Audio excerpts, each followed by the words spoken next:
and it's their intrinsic And nature. this food basically robs Sound feasible, sound like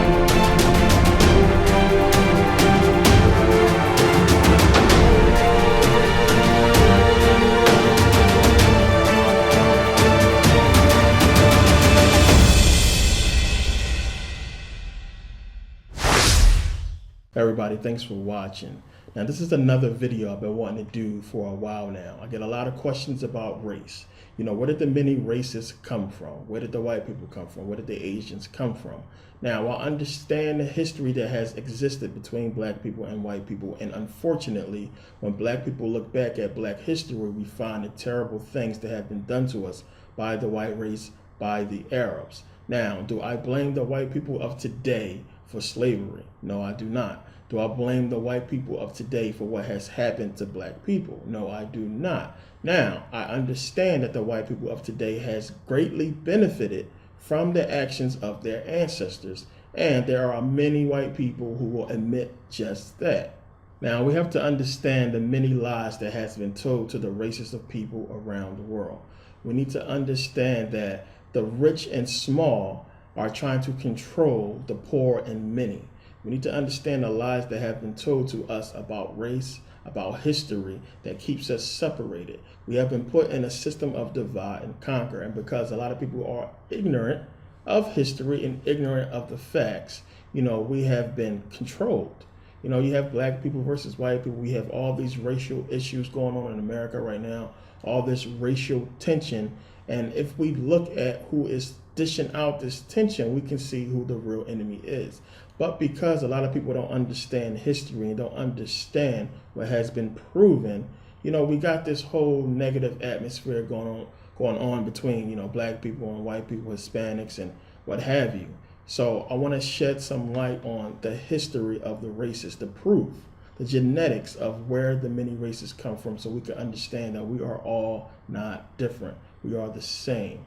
We need to understand what is taking place and who is trying to divide and conquer us. Now, I understand there are going to be a lot of people who are not going to like this video. There's going to be many racist people who are not going to like what I'm going to show in this video, but I'm going to give you facts. I'm going to give you proof. I'm going to give you evidence. And at the end of the video, you will see clearly that what I'm trying to show you is the truth.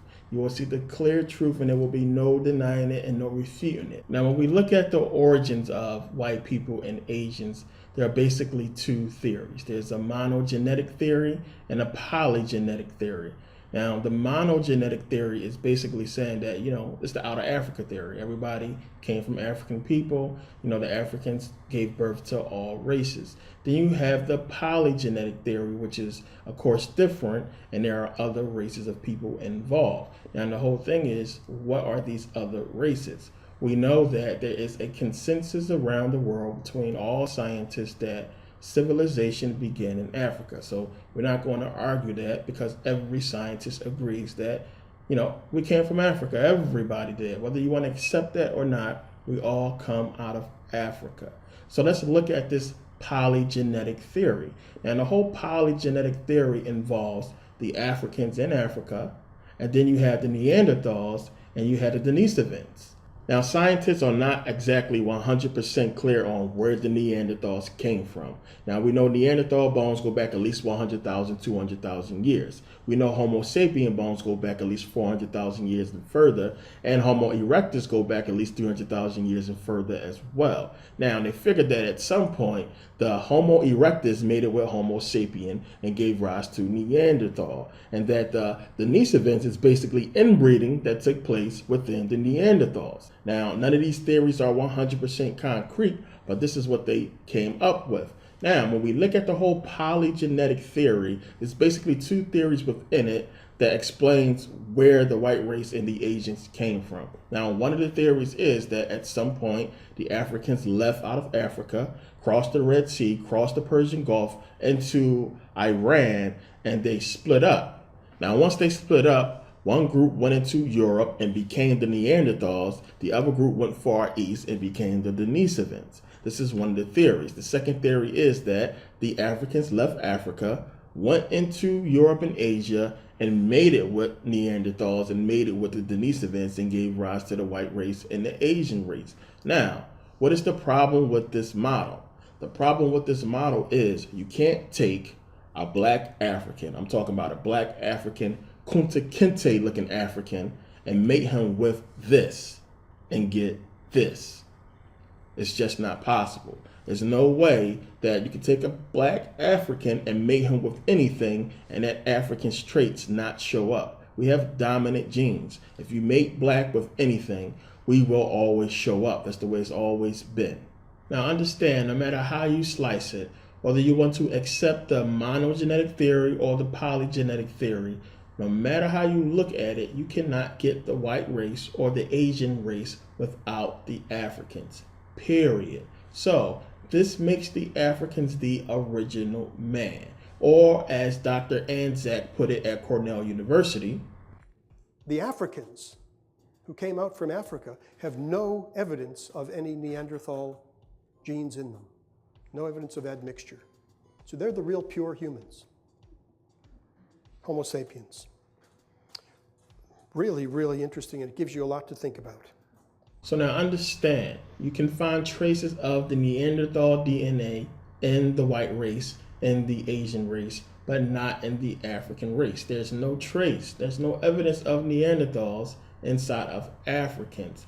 But again, there's no way you can get this white man or this Asian from a black man mating with this Neanderthal by their definition, by their view of Neanderthal. It's just not possible. It would not look like this. So there has to be another explanation. There has to be something else that we have to look at. Now, when we look at the polygenetic theory, and when you look at the other theory of Africans coming out of Africa and turning into the Neanderthals, it makes more sense than Africans coming out of Africa and mating with the Neanderthals and the Denisovans. It doesn't make sense that you can take this black man and mix it with this Neanderthal and get this clean-cut white boy.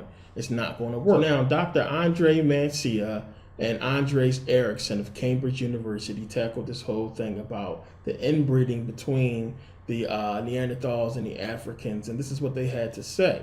It says they began with an ancestral hominin population throughout Africa and Europe. Because of their regional proximity, the hominins in Europe had more genes in common with those of northern Africa than those of southern Africa. Africa and Europe then became genetically isolated from one another, perhaps triggered by changing climates, says Mancia. This allowed the Europeans to evolve into Neanderthals and the Africans to evolve into modern humans. Crucially, though, the modern humans in northern Africa retained genetic similarities with the Neanderthals that the southern Africans lacked. Northern Africans ultimately moved into Europe, but they didn't need to interbreed with the Neanderthals to share some genes in common with them. You cannot prove there was never any hybridization, says Mancia, but none of the evidence for hybridization is convincing. Now, there's something wrong with this model as well. You have to understand psychopathic racism. Now, I'm not going to say that these people are racist. I'm not going to say that everybody who does this research and comes out with this conclusion is a racist. But you have to understand there are going to be people who are not going to want to put the connection between black people and white people together. So they're going to always interject something in the middle, something to try to give separation between black and white instead of stating the facts. This is some of the things we're going to see as we go along in this video, but we will also come to the conclusion that everybody is largely in agreement on what I'm going to show you. So understand, Dr. Mancia and Dr. Erickson are basically trying to give us two separate origin stories for the African race and for white people. They are saying that basically there was a separation between the Africans in North Africa and the Europeans in Europe. So these hominins that they are speaking of that was in Northern Africa and in Europe are these things, these ape-looking things. So understand, they are saying that an ice age or some kind of climate change separated them. So the Africans in North Africa stayed there and became the modern humans.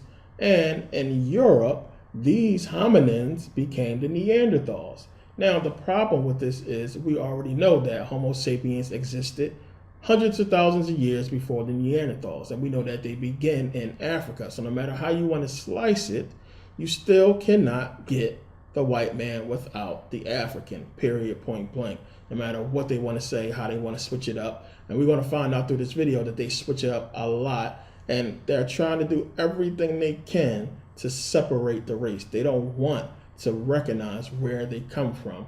And when we look at the proof later on in this video, we're going to see that even this theory is, is completely wrong. So now, what is the truth? What is the origin of the white race and of the Asians? Now, if you read the book Civilization and Barbarism by Sheikh Anta Diop, I'm pretty sure I popped up on the screen before.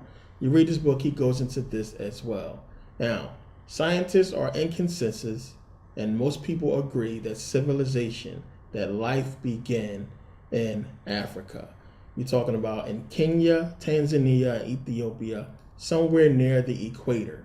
Now, there are three different directions that people believe that the Africans went, that they went out and they split up. Three different directions. Now, one way is a lot of people believe they crossed into Yemen, crossed the Red Sea into Yemen, then crossed through Saudi Arabia, crossed the Persian Gulf into Iran, and then split up. Another theory is that they went north in Africa and they crossed over through Egypt into, the Middle East and, split up somewhere there. So now in the book Civilization and Barbarism, Sheikh Anta Diop points out that he believes they left through Morocco. They crossed the Straits of Gibraltar into Europe, and then they split up there. Some kept going east and some stayed in Europe, and they settled. Now understand, when we follow these Africans, they settle all across Europe into Asia. So we can find them, they set down, they settled, they set up civilizations, but then at some point a group of people got together and they left and they kept populating, they kept spreading across Europe and Asia. So now understand, these Africans who left Africa, who set out across Europe and across Asia, they will later give rise to many civilizations, to many tribes of people. So understand, we're talking about the indigenous people of Pakistan, Afghanistan, Iraq, and India. The whole Indus Valley civilization. These people come from Africa. So when you look at the Indus Valley civilization, we can find people in India. We can find the Andaman tribe. The Andaman tribe, we can find these people in these areas. So now when we look at these people, we can see that they are clearly Africans. You can clearly see the dark skin. We can clearly see where they originate from. So we're talking about the indigenous people of the Middle East, right here, the Indus Valley people, the Andaman tribe. Now, most of these people were wiped out later by the British. So now, most of the Andaman people are gone. The people who are left are known by a different name. They are called the Sentinelese. Now, these people are the descendants of the Andaman tribe. This is who they became. They are still in existence today. Now, what you are going to find as I go through this, and I'm explaining this because we have to realize that politics have come and politics change things. The worldview changed things. So these people are looked down upon today by their own people. These are the grandfathers. These are the originators, the indigenous people of India. And they are looked down upon in India because the worldview of black people is not a good view. So these people are looked down upon, and you're going to find the same across Asia and the Middle East. So now as we keep going further east, as we go into Thailand, we can find the Mani tribe. These are the indigenous people of Thailand. Look at these people. They are clearly from Africa. So when our ancestors were settling across Europe, across Asia, they populated many places. Look at these people. Look at the afro. Look at the hair. These are clearly African people. This is where your Thai people come from. They come from us, period. The proof is here. We don't even have to really do no DNA research. You can look and see for yourself. Look at these people. These are the indigenous people of Thailand. So as we keep going over in this region, we can still find our people. We can look at the Khmer Kingdom in Cambodia. We can look at the Kampa civilization in Vietnam. And we can look at the Malaya civilization in Indonesia. We can always find our people in this area. So when you look at the artifacts, when we look at the ruins, we can see that black faces all over the place. We know that Buddha was black. They worshiped Buddha once as a black god. Now, politics have come and changed Buddha into this white, pale-faced Buddha. But when you go into the museums in Thailand, you can see the black Buddha. When you look at the hair on the Buddha statue, we can clearly see that that is black hair. Look at the earlobes. We can see that is indicative of African tribes with the earlobes drooping and the big holes in the earlobes. You won't find me any Thai people who have these ears or has that hair, except for the indigenous people of Thailand who look like black people. We can see clearly they come from Africa. So now we know that they settled in Thailand. We can go over more towards the east, towards China. They gave rise to the Xia and Shang civilizations. When you look at these people, we can clearly see with these people in China the evidence of African people. Just look at these people. Look at the hair. Look at the facial features. We can see that these people are African people. Now take a look at these people here. These people are the San people in South Africa. They are African people. These people are not in China, but we can clearly see that they resemble Chinese people. We can clearly see the origins of Chinese people come from Africa.